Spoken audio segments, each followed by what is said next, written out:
What's going on, my friend? It's Jeff Newport from ChasingStrength.com. In today's video, we are discussing the best core exercises for you and why it matters. So let's dive in. Well, in case you haven't been paying attention, or maybe you have, and maybe you'll agree with me, core training is still a hot topic these days.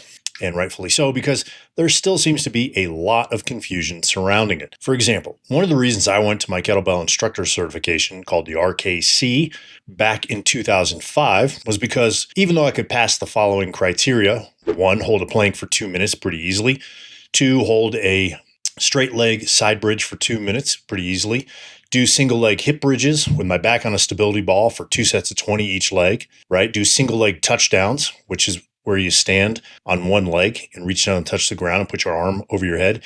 I could do that on a half foam roller for 2 sets of 20 using a 25-pound dumbbell, right? I could do that. And I could do single leg chops and lifts. And I could even do it on a balance pad or a, half foam roller, right? So majorly unstable surfaces. Even though I could do those things and any other number of circus tricks for my core stability and core strength, the unfortunate fact of the matter was I still tore the labrum in my right hip. But more importantly to me at that time, I still couldn't do two-hand swings without my lower back hurting, which is what I was counting on for rehab for my hip, right? So how does any of that actually happen?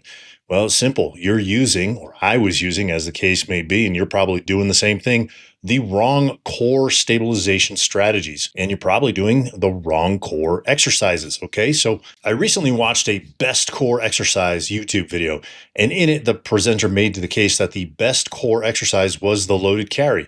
Of course, me being, I immediately disagreed. And that's because the answer might be, and it might not be, depending on the person, his current level of core health, core stabilization, core strength. The loaded carry might be the best exercise for an individual, okay? Now look, here's what I'm not doing. I am not ragging on loaded carries. It is a solid exercise. But unfortunately, experience, personal and otherwise, has shown me that you have to have a certain level of core stability and core strength in order to use them effectively. Otherwise, you can tweak what are called your facet joints in your spine, right? Which is a result of instability, and or strain your quadratus lumborum, your QL, which is a stabilizer muscle that runs on an angle and connects your spine to your pelvis. And as someone who's done both, I can tell you with 100% certainty that A, neither are fun. B, both will cost you some time off your training and even set you back a few weeks or worse, a few months, even worse than that, right? You might pick up another injury if you don't correctly take care of these things.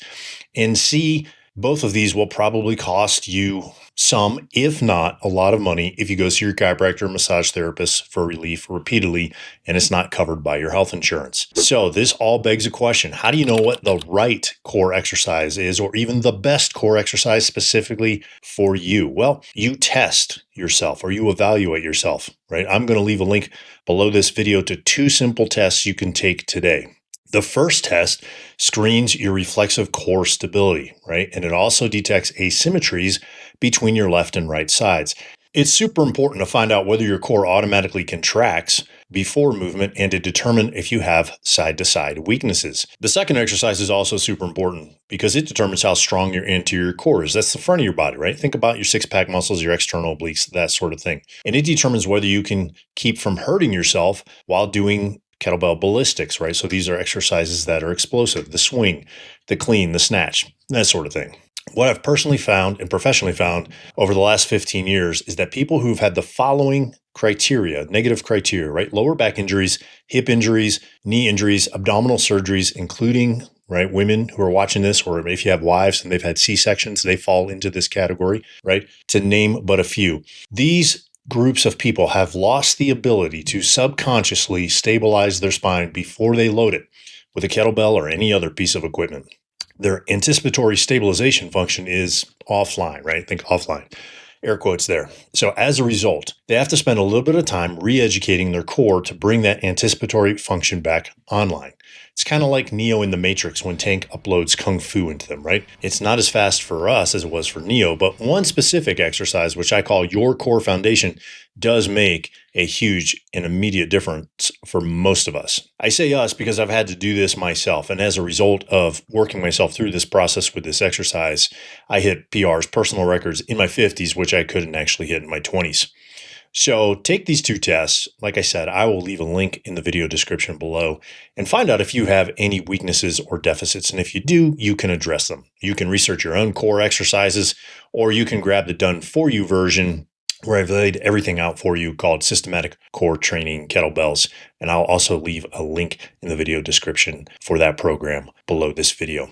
So at the end of the day, using the right core exercises can help you or hurt you, especially when hoisting your kettlebells overhead. All right. If you found this video helpful, go ahead and click the like button, smash the subscribe button, share it with a friend, and leave me a comment in the comment section below. What core exercises, if any, right, specific ones, have you found helped or hurt you in the past or currently? All right. Until next time, my friend, stay strong.